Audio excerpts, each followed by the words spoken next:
third graders. Today we are going to be listening to the next chapter in Wind in the Willows, which is called Dulce, Domum Part 1. It's got a very fancy name. So, quick reminder again, make sure that your mic is muted, your camera is on, all your distractions are turned off, and if you want to be sure to have paper and your pencil and the note graphic organizer for this lesson handy, go ahead and do that as well. Remember, you can pause the video or rewind to hear parts again, especially if you're wanting to get a head start on your graphic organizer. And that you're going to be answering some questions as you listen throughout the story. So you want to listen really carefully to make sure you don't miss any of the key details. But also remember, you can rewind if you need to. All right, so let's find out what happens to our friends next. So again, this is still Wind in the Willows.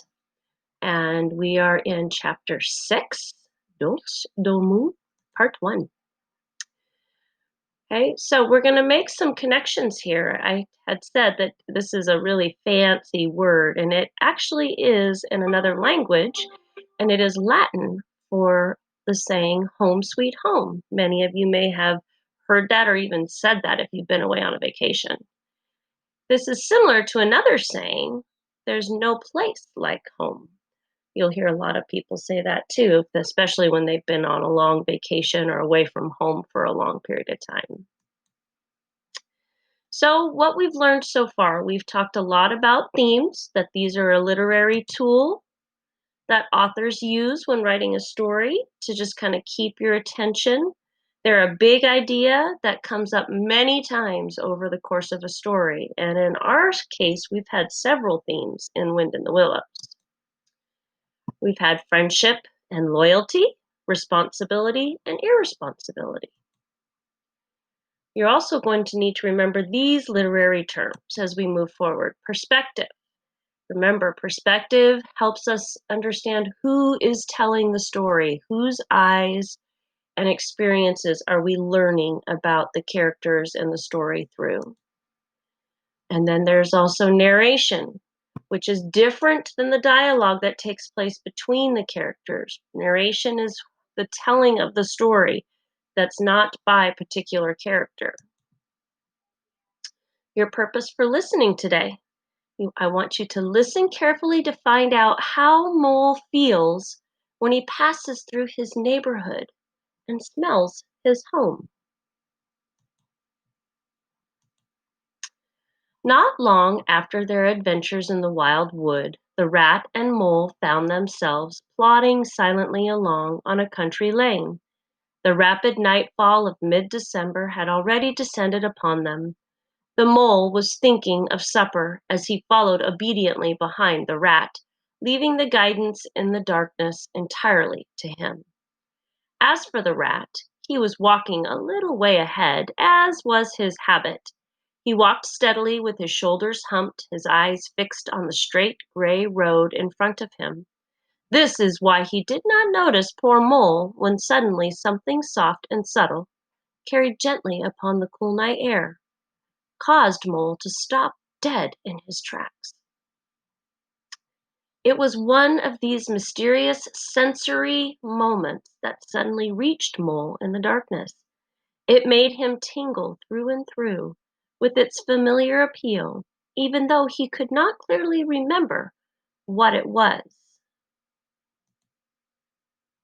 Okay, and I want you to pay attention to this word plodding. Okay, this means to move in a slow, tired, and heavy way. Oftentimes people will be plodding along in the snow when it's really deep because it's hard work.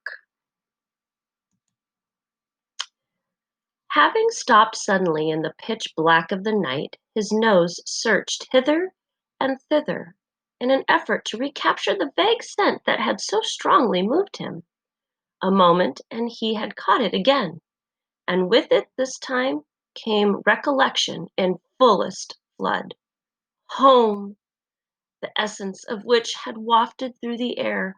Why, it must be quite close by him at that moment, his old home, the one he had forsaken and never sought again, that day when he first found the river, and now it was sending out its scouts and its messengers to capture him and bring him in. Since his escape on that bright morning, Mole had hardly even given it a thought, so absorbed was he in his new life with all its pleasures, surprises, and captivating experiences. Now, with the rush of old memories, how clearly it stood up before him in the darkness. Shabby indeed, and small, and poorly furnished, and yet it was his. It was the home he had made for himself, the home he had so happy to get back to after his day's work, and the home had been happy with him lastly and was missing him and wanted him back. What happens to Mole as they are walking back to Rats from Badger's house? Let's reread part of the text here to help us. Having stopped suddenly in the pitch black of the night, his nose searched hither and thither, in an effort to recapture the vague scent that had so strongly moved him.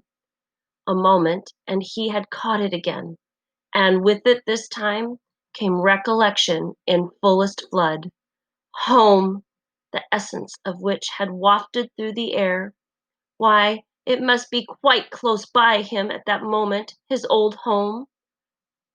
So what has happened to Mole here in this part of the text? The call was clear, the summons was plain. He must obey it instantly and go. "Ratsy!" he called, full of joy and excitement. "Hold on! Come back!" "Oh, come along, Mole, do," replied the Rat cheerfully, still plodding along.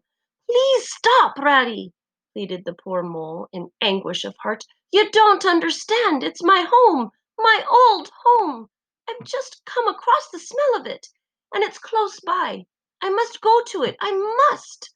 Oh, come back, Ratty, please, please come back." The Rat was by this time very far ahead, too far to hear clearly what Mole was calling. He was also too far away to catch the sharp note of painful appeal in his voice, and he was much taken up with the weather, for he too could smell something suspiciously like approaching snow. "Mole, we mustn't stop now, really," he called back. "We'll come for it tomorrow, whatever it is you've found. But I daren't stop now. It's late, and the snow's comin' on again, and I'm not sure of the way. So come on quick, there's a good fellow." And the Rat pressed forward on his way without waiting for an answer.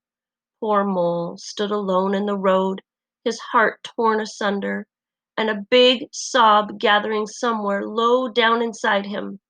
But even under such a test as this, his loyalty to his friend stood firm. Never for a moment did Mole dream of abandoning Rat.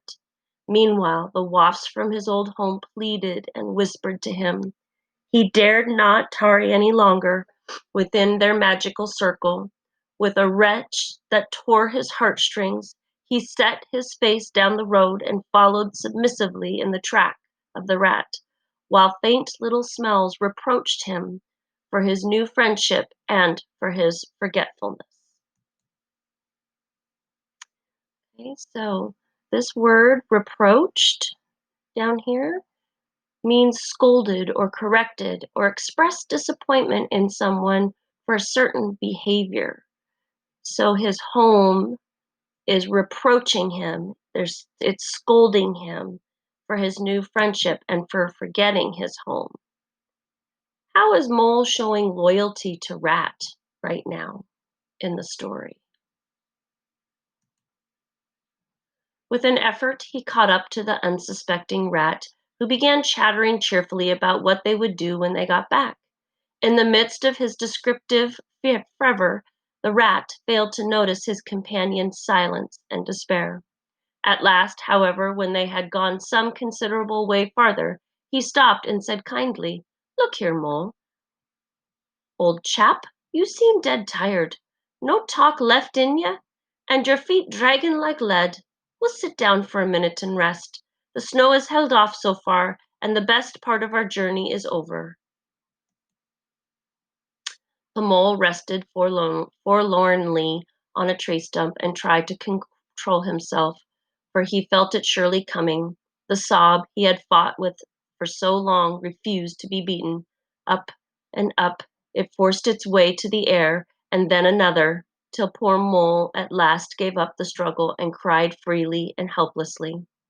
The rat, astonished and dismayed at the violence of Mole's grief, did not dare to speak for a while. At last he said, very quietly and sympathetically, "What is it, old fellow? Whatever can be the matter? Tell us your trouble, and let me see what I can do." Poor Mole found it difficult to get any words out between such heavy sobs. "I know it's a shabby, dingy little place," he sobbed forth at last, brokenly. "Not like your crazy cozy quarters, or Toad's beautiful hall, or Badger's great house, but it was my lonely little home, and I was fond of it, and I went away and forgot all about it, and then I smelt it suddenly on the road when I called and you wouldn't listen, Rat, and everything came back to me with a rush, and I wanted it. Oh dear, and when you wouldn't turn back, Ratty, and I had to leave it, though I was smelling it all the time. I thought my heart would break. We might have just gone and had one look, Ratty, only one look. It was close by, but you wouldn't turn back, Ratty. You wouldn't turn back. Oh dear, oh dear." Recollection broke. Fresh waves of sorrow and sobs again took full charge of him, preventing further speech. The rat stared straight in front of him, saying nothing, only patting Mole gently on the shoulder. After a time he muttered gloomily, "I see it all now. What a pig I have been. Just a pig, a plain pig." He waited till Mole's sobs became gradually less stormy and more rhythmical. He waited till at last sniffs were frequent and sobs only intermittent. Then he rose from his seat and, remarking carelessly, "Well, now we'd really better be getting on, old chap." And with that, Rat set off up the road they had just travelled upon. "Where are you going, Ratty?" cried the tearful Mole, looking up in alarm. "We're going to find that home of yours, old fellow," replied the Rat pleasantly. "So you had better come along, for it will take some finding, and we shall want your nose."